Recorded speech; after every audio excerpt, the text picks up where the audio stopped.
Alright, so here's bag number one. I wish I had more bags, but I'm gonna have to kind of pack them a little bit tight. So there's the vanilla beans, cacao nibs, toasted coconut, and also raw coconut.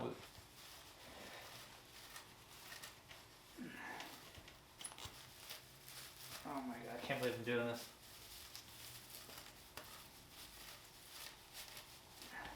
Okay, bombs away.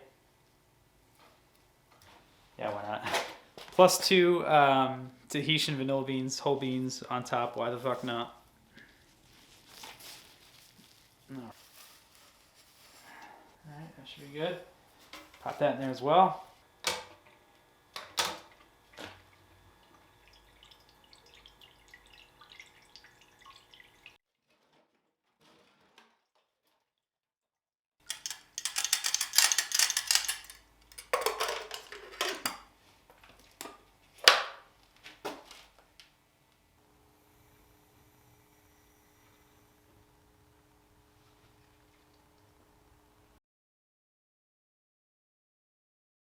Alright, so this is the base version.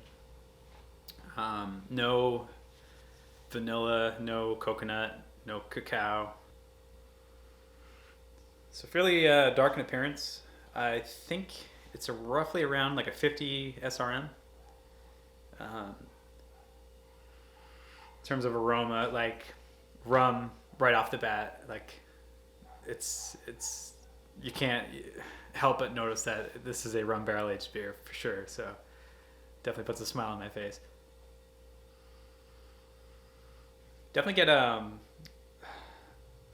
I tend to say dark chocolate, but it doesn't come across that way in the flavor. It's more different layers of chocolate.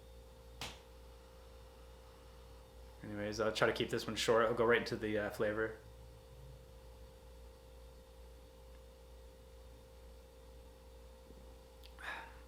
So I do forget, it's either 1025 or 1026 finishing gravity. So there's definitely a fair amount of body, but it's not like, super, super thick.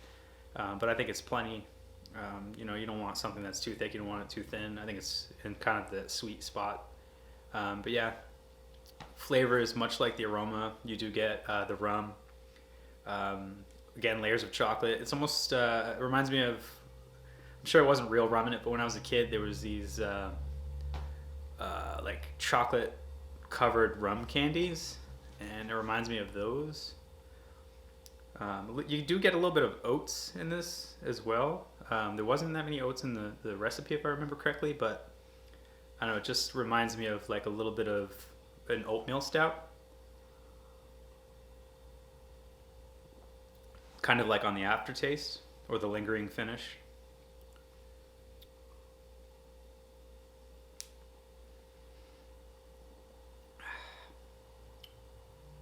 Definitely smooth. There's not a harshness to it whatsoever. It's very round and smooth.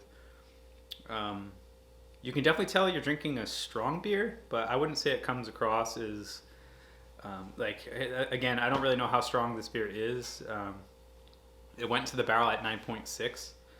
It was a freshly dumped rum barrel, so I mean, I would say at the very least probably 11%, maybe a little bit stronger than that. So one other thing to note is I went a little lighter on the carbonation. I don't really like barrel-aged beers to be highly carbonated. Obviously, you want it a little bit soft in the mouthfeel. And I think if you go too high in the carbonation, it kind of detracts from the beer rather than adds to it. So that was the mindset there. If you were to pour this very gradually or gently, there's not much of a head. You can kind of coerce that out by pouring it a little bit more aggressively, and that's usually what I do. That's pretty much what I did before this pour. But if you look, yeah, it's not to say it's not carbonated.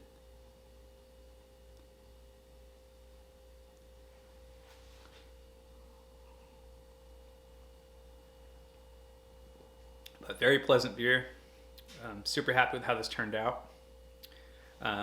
I do have to say that I had another beer to take this place in the barrel, and now I see why breweries usually go with one turnaround and then get rid of the barrel. Some breweries tend to try to squeeze out another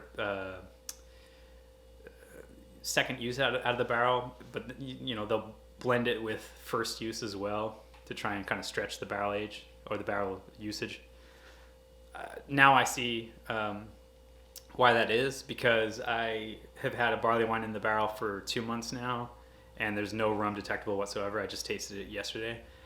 Whereas this was aged for 100 days in the barrel, and then I kegged it. So huge amounts of rum in 3 months. You know, now that after I used that barrel, now there's like no rum whatsoever. It pretty much absorbed it all into this beer. So I want to do this beer already again, but to do that, I would have to buy another barrel. So I just wanted to make sure I said that. I think I'm going to leave it at that with this one. Pretty sure this is my last bottle. All the other bottles I have are accounted for, so no second takes. All right. Let me just put my keys down for a second. Okay, here we go.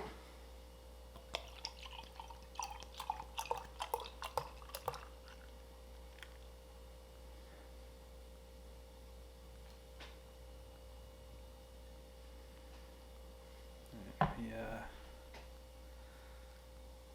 Zoom in there.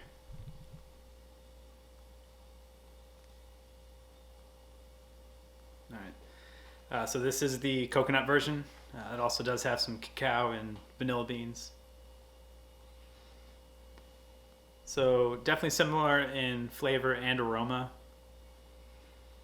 but with a noticeable coconut aroma, obviously. Kind of balances out that rum. Not that the other beer is basic, but you know, not having any adjuncts, it kind of this separates itself from the other beer for sure. Don't really get vanilla. Some of the other people I've given bottles to have, but I guess maybe a little bit. But given how much vanilla I did put in this, unfortunately, the you'll see in the beginning of the video, the vanilla is like at the bottom of the bag and also at the bottom of the keg. So I don't think the extraction was as good as it should have been. But you know, lesson learned. Anyways, here we go.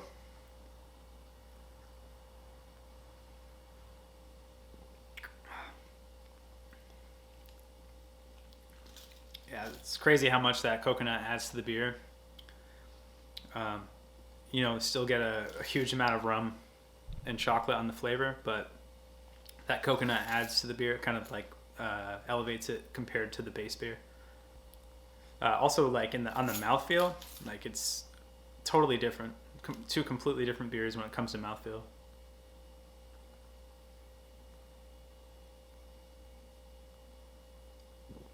Like this is far better. I didn't realize that coconut actually, you know, changes the mouthfeel as much as it does. But yeah, this beer is definitely more decadent than the other one. This one's more of like desserty because of the adjuncts. I do actually think I get the vanilla in the flavor now.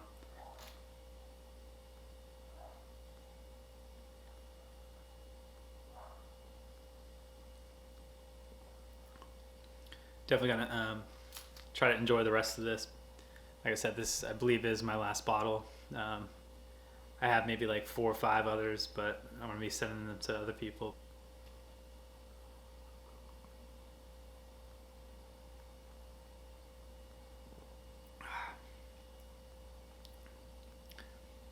You know, the more I taste this, it is more chocolatey than the base beer. Pretty much everything is elevated compared to the base beer. It's nuts how much you know, tossing some adjuncts in a keg can change a beer. Anyways, I'm gonna leave it at that. I'm gonna enjoy the rest of this off camera. I appreciate you guys for watching. I know this is kind of a short video in terms of actual, you know, brewing footage, but anyways, thanks again. No amount. Don't know what else to talk about.